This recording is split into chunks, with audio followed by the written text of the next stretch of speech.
March 1968, 11:47 at night, a back alley behind a soul food restaurant on 132nd Street in Harlem, New York City. The rain had just stopped but the ground was still wet, still slick, still reflecting the amber glow of a single streetlight that barely reached into that narrow corridor between two brownstones. Bumpy Johnson, 68 years old, still sharp as a straight razor, still commanding every block in Harlem like a general who never lost a war, stood at the mouth of that alley with three of his most trusted soldiers. His overcoat was buttoned to the neck. His hat was tilted exactly the way he liked it, slightly to the left, the brim low enough to shadow his eyes but not low enough to block his vision. And his cane, that legendary cane with the silver handle, was gripped loosely in his right hand the way a king holds a scepter, not because he needs it but because it reminds everyone who is standing before them. Now here is where this story begins, because what was about to happen in the next 45 minutes would become one of the most whispered about, most debated, most legendary encounters in the entire history of the Harlem underworld. And I am telling you right now, if you think you know this story, you do not. Nobody has ever told it the way it actually happened, because the people who were there that night, the people who saw it with their own eyes, they kept their mouths shut for decades. They kept quiet out of respect for Bumpy. They kept quiet out of fear. And they kept quiet because what they witnessed was so unbelievable, so perfectly orchestrated by fate itself, that they were not sure anyone would believe them anyway. But tonight you are going to hear it all. Every single detail. Every word that was spoken. Every move that was made. Because this is the night Bumpy Johnson, the undisputed emperor of Harlem, the man who broke the Italian mob's grip on black neighborhoods, the man who fed the hungry and punished the wicked, this is the night he chose the wrong man to test in a dark alley. And the man he chose, the quiet, slender, unassuming stranger who walked into Harlem that night wearing a simple dark jacket and carrying nothing but calm in his eyes, that man was Bruce Lee. Now before I take you back to that alley, before I walk you through every second of what happened, you have to understand where Bumpy Johnson's head was at in the spring of 1968. You have to understand the pressure. You have to understand the wars. You have to understand that by this point in his life Bumpy had survived things that would have destroyed 10 ordinary men. He had survived prison. He had survived assassination attempts. He had survived the treachery of supposed allies who smiled in his face while sharpening knives behind his back. He had survived the entire Genovese crime family trying to swallow Harlem whole, trying to turn his neighborhood into their personal piggy bank, and he had beaten them. Not with recklessness. Not with blind violence. With strategy. With patience. With the kind of deep, calculating intelligence that made men twice his size and half his age terrified to even speak his name above a whisper. That is who Bumpy Johnson was. He was not just a gangster. He was a chess master who played the game of the streets the way Bobby Fischer played the game of kings, always 3 moves ahead, always seeing the trap before the trap was set, always knowing which piece to sacrifice and which piece to protect. And by 1968, Bumpy had earned something that very few men in the underworld ever earn. He had earned the right to be old. He had earned the right to still be standing. And he had earned the right to walk through Harlem at midnight. Without a single worry, because every corner, every block, every shadow belonged to him. But here is what you have to understand. Even kings have problems. Even emperors face threats they did not see coming. And in early 1968, Bumpy Johnson was dealing with a problem that was eating at him like acid on metal. There was a group of outsiders, a crew connected to some West Coast interests, who had been making moves in Harlem. Not big moves, not yet, but the kind of quiet, calculated moves that Bumpy recognized immediately, because those were the same kinds of moves he used to make when he was young and hungry and plotting to take over. These West Coast people were not black. They were not Italian. They were a mixed crew, some white, some Asian, connected to gambling operations and underground fighting rings that were starting to pop up in major cities across America. And one of their operations had been spotted right there in Harlem, in a basement on 128th Street, where they were running high-stakes card games and bare-knuckle fights and pulling in money that was not being taxed by Bumpy's organization. Now let me be clear about something. Bumpy Johnson did not care about the money itself. The man had more money than he could spend in 3 lifetimes. What he cared about was the principle. What he cared about was the disrespect. Because if you operate in Harlem without Bumpy's blessing, you are not just breaking a rule, you are sending a message to everyone watching that Bumpy Johnson does not control his own territory. And that kind of message, in the underworld, is a death sentence. Not for the people sending it. For the person receiving it. Because the moment people think you are weak, the moment people think you have lost your grip, that is the moment every enemy you have ever made comes crawling out of the woodwork to finish you. So Bumpy had been watching this West Coast crew for weeks. He had sent people to gather intelligence. He had learned their names, their habits, their connections, their weaknesses. And he had learned something that intrigued him. The leader of this little operation, a man named Victor Tan, was connected to some serious martial arts circles on the West Coast. He ran fighters. He trained fighters. He brought fighters from Hong Kong and Japan and the Philippines and put them in underground rings where rich men bet thousands of dollars on who could break whom.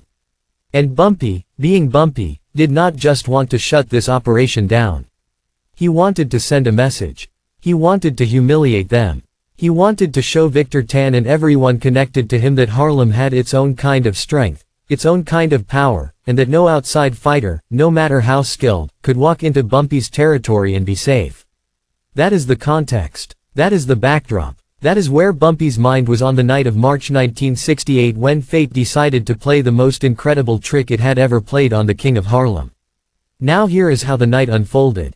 Bumpy had received word earlier that evening that someone connected to Victor Tan's crew had been spotted uptown, moving through Harlem alone, asking questions in a couple of bars, talking to people. Bumpy's informants described the man as Asian, young, lean, quiet, well-dressed but not flashy, carrying himself with a strange kind of calm that made people notice him even though he was clearly trying not to be noticed. The word that came back to Bumpy was that this man was probably a scout, probably someone sent by Victor Tan to survey the territory, to see how Bumpy's operation worked, to find vulnerabilities. And Bumpy, sitting in his favorite chair in the back room of a restaurant on Lenox Avenue, listening to this report. With his eyes half closed the way he always did when he was thinking deeply, Bumpy made a decision. He said, and these were his exact words according to the man who was sitting next to him, he said, "Bring him to me. But do not hurt him. I want to talk to this man. I want to look in his eyes. I want him to understand who runs Harlem before I send him back to whoever sent him." Now what Bumpy did not know, what nobody in his organization knew, what nobody on those Harlem streets that night could have possibly known, was that the quiet Asian man moving through the neighborhood had absolutely nothing to do with Victor Tan. He had nothing to do with underground fighting rings. He had nothing to do with any West Coast gambling operation. The man walking through Harlem that night was Bruce Lee. The Bruce Lee. The man who would become the most famous martial artist in the history of the world. The man who could move faster than the human eye could track. The man who had already defeated champions, masters, and legends in private challenge matches that the public never heard about. Bruce Lee was in New York City that week meeting with producers and directors, trying to break into the American film industry, trying to convince Hollywood that an Asian man could be a leading man, a hero, a star. And on that particular night, Bruce Lee had come uptown to Harlem because a friend, a musician, had told him about a jazz club on 131st Street that was unlike anything he had ever experienced. Bruce Lee loved jazz. He loved the rhythm of it, the improvisation, the way great jazz musicians could read each other without speaking, the way they could adapt and flow and create something beautiful in the moment. He saw a connection between jazz and martial arts, between the freedom of improvisation and the freedom of combat, and he wanted to experience Harlem's jazz scene for himself. So here was Bruce Lee, 27 years old, 5 feet 7 inches tall, 140 pounds of coiled steel wrapped in a dark jacket, walking through Harlem with no agenda other than music, and here was Bumpy Johnson, 68 years old, the most powerful man north of 110th Street, sending 3 of his soldiers to bring this man in for a conversation. And neither one of them knew what was about to happen. Bumpy's men found Bruce Lee on 132nd Street, walking east, hands in his pockets, moving with that particular glide he had, that almost feline smoothness that people who knew him always talked about. One of Bumpy's soldiers, a big man named Curtis who stood about 6 feet 3 and weighed 240 pounds, approached Bruce Lee from the front while the other 2 came from behind. Curtis was polite about it. That was Bumpy's way. Bumpy always said you start with respect and you only use force when respect is refused. So Curtis walked up and said, "Excuse me brother, Someone would like to have a word with you, it is just a conversation, nobody wants any trouble. And Bruce Lee, who did not know this man, who did not know where he was being taken, who did not know anything about Bumpy Johnson's operation, Bruce Lee looked at Curtis with those dark sharp eyes of his and he said, a conversation with whom? And Curtis said, with Mr. Johnson. And Bruce Lee, because he was polite, because he was not a man who looked for fights even though he could end them faster than anyone alive, Bruce Lee nodded slowly and said, all right, take me to Mr. Johnson. They walked him around the corner and down the block to the alley behind the soul food restaurant. And that is where Bumpy was waiting. Standing in the dim amber light with his cane and his overcoat and that look on his face that he always had when he was about to take the measure of a man. That look that was part curiosity, part calculation, part judge and jury and executioner all rolled into one. And when Bruce Lee walked into that alley, escorted by 3 men who were each twice his size, Bumpy looked at him the way a jeweler looks at a stone, trying to determine if it is real or glass. Now here is where the night gets interesting. Here is where the chess match begins. Because Bumpy Johnson was not a man who asked direct questions. He did not interrogate people the way a cop does. He had a method. He would talk around the subject. He would tell stories. He would make observations. And while he was doing all of this, he was studying you. He was reading your body language, your breathing, the way your eyes moved, the way your hands sat, whether you shifted your weight to the left or the right when you were nervous. Bumpy could read a man the way a surgeon reads an X-ray, and he had been doing it for 40 years. So when Bruce Lee stood before him in that alley, calm, still, his hands relaxed at his sides, his breathing slow and even, his eyes locked on Bumpy's without aggression but without submission, something happened that almost never happened to Bumpy Johnson. He could not read this man. He could not figure out what was behind those eyes. And that made him uncomfortable. And when Bumpy Johnson was uncomfortable, he did one of 2 things. He either walked away or he pushed harder. He pushed harder. Bumpy started talking. He said, I hear you have been walking through my neighborhood asking questions. He said, I hear you are connected to some people on the West Coast who think they can operate in Harlem without my permission. He said all of this in that smooth, measured voice of his, the voice that sounded like velvet wrapped around a razor blade, and he watched Bruce Lee's reaction. And Bruce Lee's reaction was nothing. Absolutely nothing. His expression did not change. His posture did not shift. His breathing stayed exactly the same. And that is when something remarkable happened. Bruce Lee spoke, and his voice was calm and clear and carried a quiet authority that even Bumpy's soldiers noticed. Bruce Lee said, Mr. Johnson, I think there has been a misunderstanding. I am not connected to anyone on the West Coast. I am not here on business. I came to Harlem tonight to listen to music. That is all. And I mean no disrespect to you or to anyone in this neighborhood. Now any other man in Bumpy's position might have taken this at face value. Any other man might have nodded and let it go.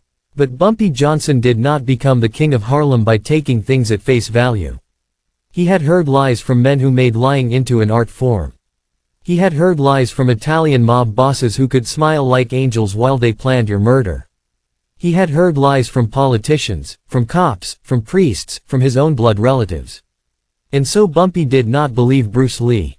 Not because Bruce Lee was lying, but because Bumpy had been burned too many times to trust a stranger's words. He needed proof. He needed to test this man. And this is where Bumpy made his miscalculation. This is where the chess master, for the first and perhaps only time in his legendary career, misread the board. Bumpy turned to Curtis and said something quietly, something that only Curtis could hear. And Curtis nodded and stepped forward toward Bruce Lee. Now Curtis was not just a big man. Curtis was a former boxer. He had fought professionally in his 20s before injuries ended his career, and even at 35, his hands were fast and heavy enough to drop most men with a single punch.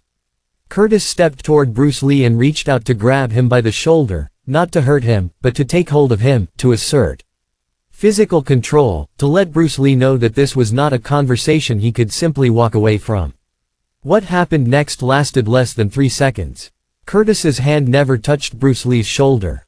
The moment Curtis reached forward, Bruce Lee moved. And I need you to understand something about the way Bruce Lee moved. It was not like anything these men had ever seen.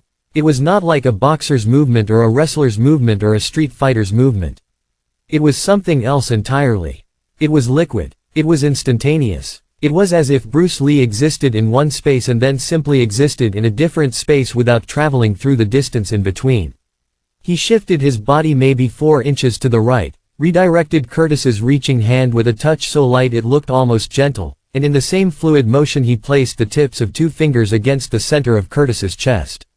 Not a punch, not a strike, just a placement. 2 fingertips against a 240-pound man's sternum. And Curtis stopped moving. He did not fall. He did not cry out. He just stopped, as if every signal from his brain to his muscles had been interrupted. He stood there with his arms still extended, his eyes wide, his mouth slightly open, frozen like a man who had just touched an electric fence. And Bruce Lee held those 2 fingers there for maybe half a second, looking into Curtis's eyes with an expression that was not angry, not threatening, not arrogant, just utterly and completely calm, and then he stepped back and let his hands fall to his sides. The alley was silent, completely silent. Even the sounds of Harlem at night seemed to fade away as if the city itself was holding its breath. Bumpy's other 2 soldiers had their hands inside their jackets, hovering over the firearms they carried, but they did not draw because they had not even seen what happened clearly enough to know if they should respond. Curtis blinked several times and slowly lowered his arm, and the look on his face was something that Bumpy's men would talk about for years afterward. It was not pain. It was not fear. It was awe. Pure, helpless, undeniable awe. Curtis had spent his entire adult life around dangerous men, violent men, men who could kill with their hands, and in less than 3 seconds he had encountered something so far beyond anything he had ever experienced that his entire understanding of physical power had been rewritten. Bumpy Johnson watched all of this. He missed nothing. He never missed anything. And in that moment, in that quiet rain-slicked alley behind a soul food restaurant on 132nd Street, Bumpy Johnson did something that he almost never did. He reassessed. He recalculated. He looked at Bruce Lee with fresh eyes, and what he saw was not a scout for a rival operation. What he saw was not an enemy. What he saw was something that he recognized on a profound level, because Bumpy Johnson, more than anyone else in the Harlem underworld, understood what it meant to be underestimated. He understood what it meant to be looked at and dismissed because of your size or your color or your age. He understood what it meant to carry power so deep inside yourself that people could not see it until it was too late. And looking at Bruce Lee, this slender young Asian man who had just neutralized the most dangerous soldier in Bumpy's crew with 2 fingertips, Bumpy saw a version of himself. He saw a man who did not need to prove anything. He saw a man who carried his power the way Bumpy carried his cane, not as a weapon but as a statement. And that is when Bumpy did the thing that cemented this night into legend. He smiled. Not a polite smile. Not a political smile. A real smile. The kind of smile that the people closest to Bumpy said was rarer than a solar eclipse. And he said, and again these are his exact words as reported by the man who stood 3 feet away from him, he said, "Young man, I believe I owe you an apology. I mistook you for someone else. And if you are here for the music, then you are in the right place, because Harlem has the best music in the world. Now understand what just happened." Bumpy Johnson, the man who never apologized, the man who never admitted error, the man whose word was law in a kingdom of 200,000 people, this man just apologized to a stranger in front of his own soldiers. And he did it without hesitation. He did it without resentment. He did it because Bumpy Johnson, above all things, respected excellence. He respected mastery. He respected the kind of quiet, devastating competence that does not need to announce itself. And in Bruce Lee, he recognized a master. But the night was not over. Not even close. Because what happened next is the part of this story that almost nobody has ever heard, the part that the witnesses kept secret for the longest, the part that transforms this from a simple encounter into something approaching myth. Bumpy invited Bruce Lee to sit with him. Not in the alley, but inside the restaurant, in Bumpy's private back room where he conducted business and held court. And Bruce Lee, who by this point understood that he was in the presence of someone significant, someone who commanded the kind of deep territorial respect that Bruce Lee had seen in Hong Kong among the old guard, the men who ran the streets of Kowloon and the new territories, Bruce Lee accepted. They sat across from each other at a small table with a white tablecloth and a candle and 2 glasses of whiskey that neither one of them touched at first. And they talked. They talked for almost 2 hours. 2 hours. Bumpy Johnson and Bruce Lee, sitting in a back room in Harlem, having a conversation that covered everything from philosophy to street politics to the nature of power to the difference between strength and force. And according to the people who were in that room, listening from a respectful distance, it was one of the most extraordinary conversations any of them had ever witnessed. Because these two men, who came from completely different worlds, who had completely different backgrounds, who looked nothing alike and sounded nothing alike, these two men understood each other in a way that transcended language and culture and geography. Bumpy told Bruce Lee about growing up in South Carolina, about moving to Harlem, about watching the Italian mob exploit and brutalize black people in their own neighborhood and deciding that he would rather die fighting than live kneeling. He told Bruce Lee about Stephanie Street Claire, the queen of the numbers racket, who taught him that the most powerful weapon in the world is not a gun but information. He told Bruce Lee about the years he spent in prison, reading philosophy and history and military strategy, sharpening his mind into a weapon more dangerous than any blade. And Bruce Lee listened. He listened the way a student listens to a master, with complete attention, complete respect, complete absorption. And then Bruce Lee shared his own story. He told Bumpy about growing up in Hong Kong, about the street fights that nearly killed him as a teenager, about studying Wing Chun under the legendary Ip Man, about coming to America and being told that an Asian man could never be a star, could never be a hero, could never be anything more than a stereotype with slanted eyes and broken English. He told Bumpy about the rage he carried inside him, the rage against a world that judged him by his face instead of his heart, and how he had learned to transform that rage into discipline, into focus, into a martial art that was not based on tradition or ritual but on truth, on what actually works in the reality of combat. And Bumpy listened. And the people in that room said that as these two men talked, something shifted in the air. Something electric. Something almost sacred. Because these two men were not just exchanging stories. They were recognizing each other. They were recognizing the same fire, the same refusal to be diminished, the same relentless pursuit of mastery in a world that wanted to keep them small. At one point during the conversation, and this is the detail that always gives me chills when I think about it, Bumpy leaned forward and said to Bruce Lee, "You know what you and I have in common?" And Bruce Lee said, "What is that?" And Bumpy said, "They built the walls and we walked through them. Not around them. Not over them. Through them." And Bruce Lee looked at Bumpy for a long moment and then he nodded and said, "Mr. Johnson, that is the only way."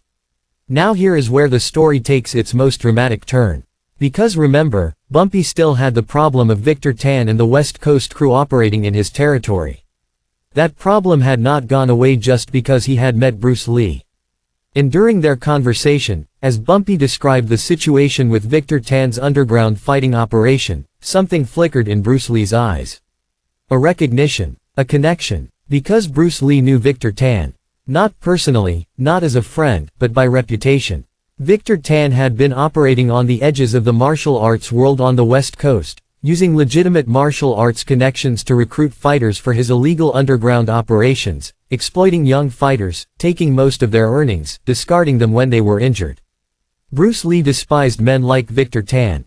He despised anyone who corrupted the martial arts for profit, who turned an art of discipline and self-improvement into a spectacle of exploitation.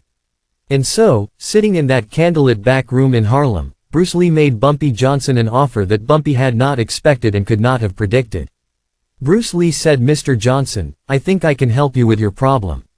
Not with violence. With something more effective than violence.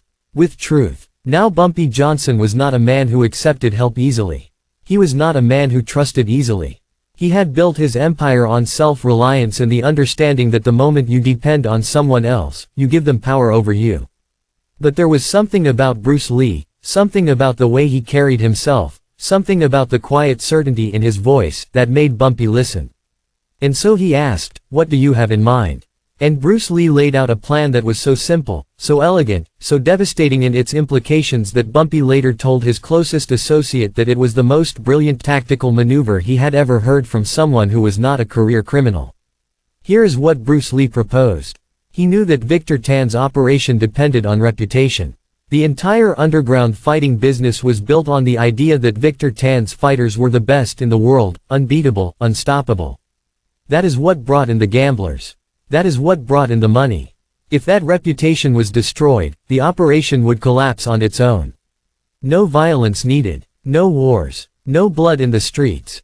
Just truth. Bruce Lee proposed that he would go to Victor Tan's operation himself. Not as Bumpy's agent, not as anyone's representative, but simply as himself. He would walk into Victor Tan's basement on 128th Street, and he would challenge the best fighter they had. And he would defeat that fighter. Not just defeat him but expose him. Show everyone watching that Victor Tan's so-called champions were nothing, that they had been fighting hand-picked opponents who were designed to lose, that the entire operation was built on a lie. Now Bumpy sat with this proposal for a long time. He turned it over in his mind the way he always did with important decisions, examining every angle, looking for the trap, looking for the weakness. And what he kept coming back to was the question of motivation. Why would Bruce Lee do this? What was in it for him? And so he asked. He said, "Young man, why would you risk yourself for a problem that is not yours?" And Bruce Lee's answer was immediate, and it was the answer that sealed the bond between these two men for the rest of Bumpy Johnson's life. Bruce Lee said, "Because a man who exploits fighters is a man who disrespects everything I believe in, and because you showed me respect tonight, Mr. Johnson, and where I come from, respect is a debt that must be repaid." Bumpy Johnson had heard a lot of things in his 68 years.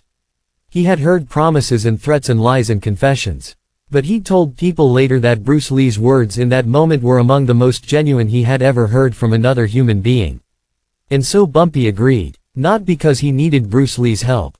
Bumpy Johnson never needed anyone's help. But because he recognized an opportunity, and more than that, he recognized a kindred spirit. The plan was set for 3 nights later. Bumpy's people would spread the word to Victor Tan's operation that a challenger was coming. An unknown fighter from the West Coast who wanted to test himself against Victor Tan's best. This was common in the underground fighting world. Outsiders challenged established fighters all the time. It was how reputations were built and destroyed. Victor Tan would not suspect anything because the challenge would come through channels that seemed organic, natural, unconnected to Bumpy Johnson. And that is exactly how it played out. 3 nights later, on a Tuesday, the basement on 128th Street was packed. Word had spread that someone was coming to challenge Victor Tan's top fighter, a man known only as the Iron Monk, a former Muay Thai champion from Thailand who had been fighting in Victor Tan's ring for 2 years without a loss. The Iron Monk was 6 feet tall, 200 pounds of muscle and scar tissue, and he had put 3 men in the hospital in the past 6 months alone. The gamblers in the room that night had bet heavily on the Iron Monk. Nobody gave the unknown challenger a chance. Bumpy Johnson was not there in person. He was too smart for that. He would never put himself in a position where his presence could be connected to what was about to happen. But his people were there. 3 of them, including Curtis, who had been given specific instructions to watch everything, miss nothing, and report back every detail. And Curtis, who still had not fully processed what Bruce Lee had done to him in that alley 3 nights earlier. Curtis was watching with the kind of focused attention that comes from knowing you are about to witness something that you will tell your grandchildren about. Bruce Lee arrived at the basement at 10:30 at night. He came alone. He was wearing loose dark clothing, nothing fancy, nothing that would draw attention. He signed in with a false name and paid the entry fee and stood in the corner of the room, stretching lightly, rolling his shoulders, doing the small subtle movements that to an untrained eye looked like nervousness but that to anyone who understood fighting were the movements of a predator calibrating himself for the hunt. The Iron Monk entered the ring first. He was enormous. His body looked like it had been carved from dark wood, every muscle defined, every scar visible. Under the harsh overhead lights, he bounced on the balls of his feet and threw combinations into the air that made the crowd buzz with excitement. He was impressive. There was no denying it. The man looked like a weapon. And when the announcer called for the challenger, and Bruce Lee walked forward and stepped into the ring, the crowd went quiet. Not silent. Quiet. That particular kind of quiet that happens when people are confused, when what they are seeing does not match what they expected. Because Bruce Lee, standing across from the Iron Monk, looked like a boy standing in front of a building. The size difference was absurd. The weight difference was absurd. Several people in the crowd actually laughed. Victor Tan, sitting in a raised chair at the edge of the ring with a cigar in his hand and 2 bodyguards behind him. Victor Tan looked at Bruce Lee and smiled the smile of a man who had just been given free money. The fight, if you can call it that, lasted 11 seconds. 11 seconds. The Iron Monk charged forward with a straight right hand that would have taken Bruce Lee's head clean off his shoulders if it had landed. It did not land. Bruce Lee slipped the punch by less than an inch, so close that the Iron Monk's fist ruffled Bruce Lee's hair, and in the same motion Bruce Lee delivered a side kick to the Iron Monk's front knee that buckled his leg sideways. The sound it made was like a branch breaking. The Iron Monk stumbled, off balance, his left leg compromised, and before he could recover Bruce Lee hit him with a straight lead punch to the solar plexus that was so fast, so perfectly placed, so devastatingly powerful relative to its size that the Iron Monk's feet actually left the ground. Not much, maybe an inch, but they left the ground. And the Iron Monk went backward like a man hit by a car, his arms flailing, his eyes rolling, and he hit the floor of that basement so hard that dust rose up around him like smoke. He did not get up. The crowd was stunned, not the polite kind of stunned where people gasp and murmur.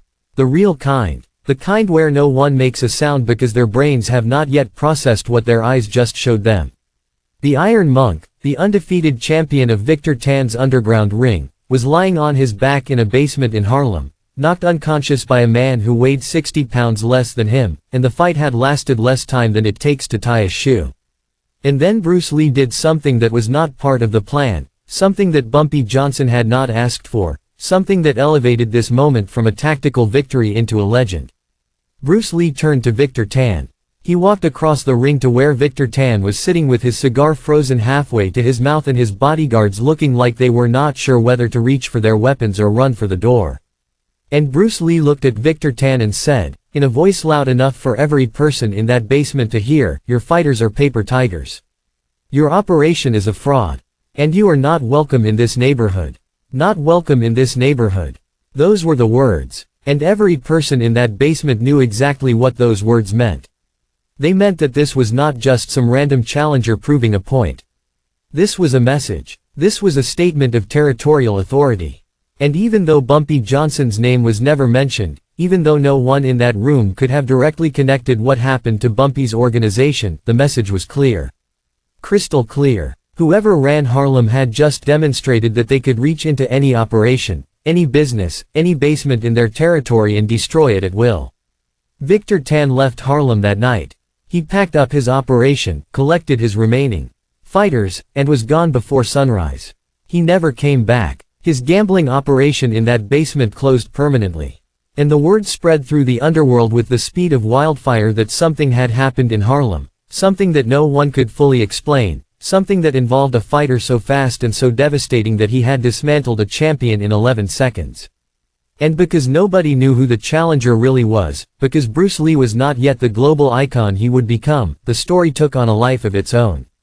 People in Harlem started saying that Bumpy Johnson had his own secret fighter, his own weapon, a man who could appear out of nowhere and destroy anyone foolish enough to challenge Bumpy's authority. The myth grew and mutated and expanded until it became part of the fabric of Harlem itself, another layer in the legend of Bumpy Johnson, another reason why people believed that the king of Harlem was not just powerful but untouchable. But here is the part that matters most. Here is the part that turns this from a story about power and violence into a story about something deeper.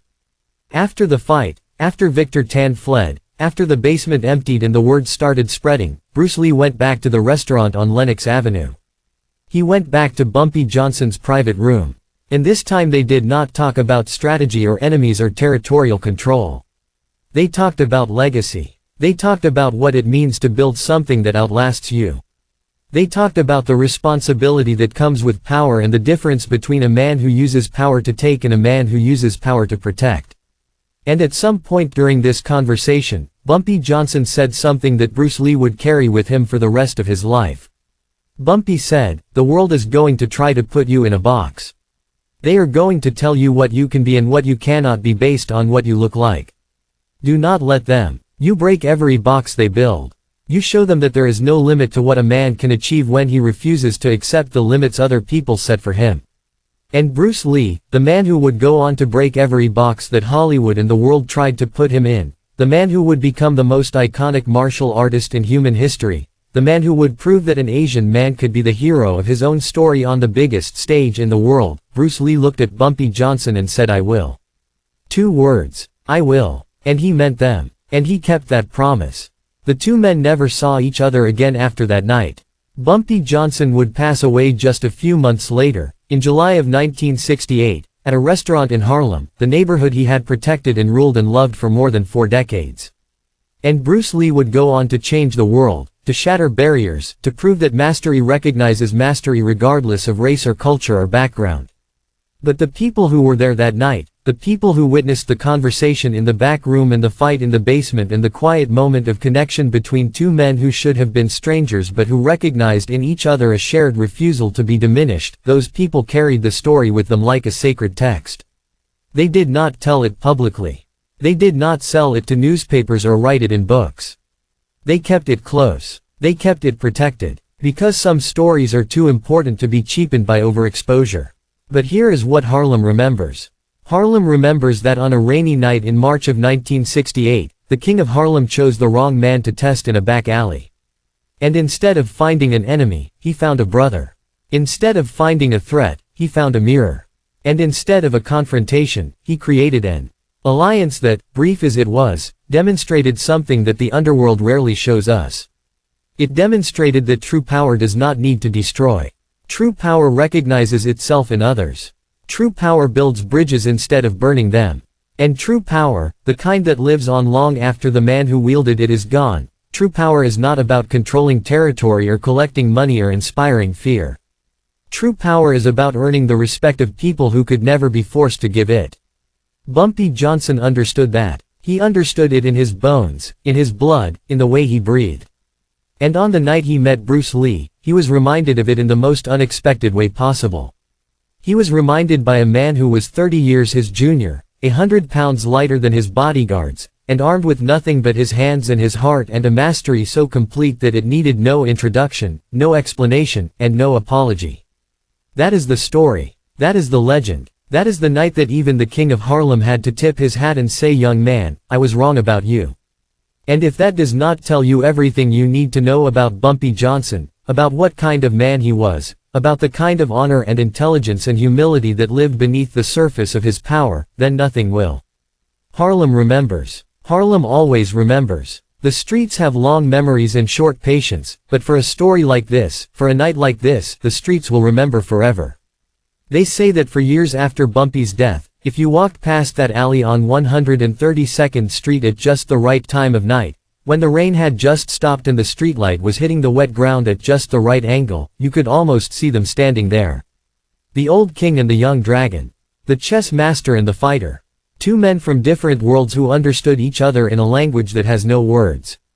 Two men who proved that greatness does not discriminate, that mastery does not check your papers at the door, and that respect, real respect, the kind that is earned and not demanded, is the only currency that never loses its value. This was not just a Harlem story. This was a human story. This was the story of what happens when two forces of nature meet in a dark alley and decide, in the space of a heartbeat, that the world is big enough for both of them. This was the story of Bumpy Johnson's last great lesson, the lesson that even the most powerful man in Harlem could still be surprised, could still learn something new, could still look at a stranger and see not a threat but a truth. And if this story moved you, if it gave you chills, if it made you see Bumpy Johnson and Bruce Lee in a way you have never seen them before, then do me a favor. Hit that subscribe button right now. Because this channel is dedicated to telling the stories that nobody else will tell, the stories that have been buried and hidden and whispered about for decades, and there are so many more to come. Stories that will shock you. Stories that will change the way you see the world. Stories that deserve to be heard. Subscribe now so you do not miss a single one. Because I promise you, what is coming next is even bigger than what you just heard. And one more thing before I go. The next time someone tells you they know everything about Bumpy Johnson, the next time someone says they have heard all the stories, ask them about the night in March of '68. Ask them about the alley on 132nd Street. Ask them about the man with 2 fingertips who stopped a giant in his tracks. And when they look at you with confusion, when they shake their heads and say they have never heard of it, you smile. You smile because now you know something. They do not. Now you carry a piece of the legend that only a few people in this world have ever carried. And that, my friend, is power. Bumpy Johnson knew it. Bruce Lee knew it. And now you know it too. Harlem remembers. The world forgets. But the legend lives on. It lives in the rain on the pavement. It lives in the amber glow of a single streetlight. It lives in the space between two men who chose respect over war, wisdom over violence, and legacy over ego. It lives in the story you just heard. And it will live in every story that comes after. That is the power of Bumpy Johnson. Not that he won every fight. Not that he controlled every block. But that even in the moments when he was wrong, he was great. Even in the moments when he miscalculated, he found a way to turn the error into a triumph. Even in the moments when the world surprised him, he surprised the world right back. And that right there, is why they will never stop telling stories about the man from Harlem. That is why his name will echo through these streets long after the buildings crumble and the avenues are renamed and the world moves on to the next chapter. Because Bumpy Johnson was not just a man. He was a principle. He was a standard. He was the proof that no matter where you come from, no matter what the world says you can or cannot be, you can write your own legend if you have the courage, the intelligence, and the will to do it. He was Bumpy Johnson. He was the king of Harlem. And on one rainy night in 1968, he met a dragon in a dark alley and instead of fighting it, he befriended it. And both of them walked away greater for the encounter. That is the end of the story. But the legend never ends.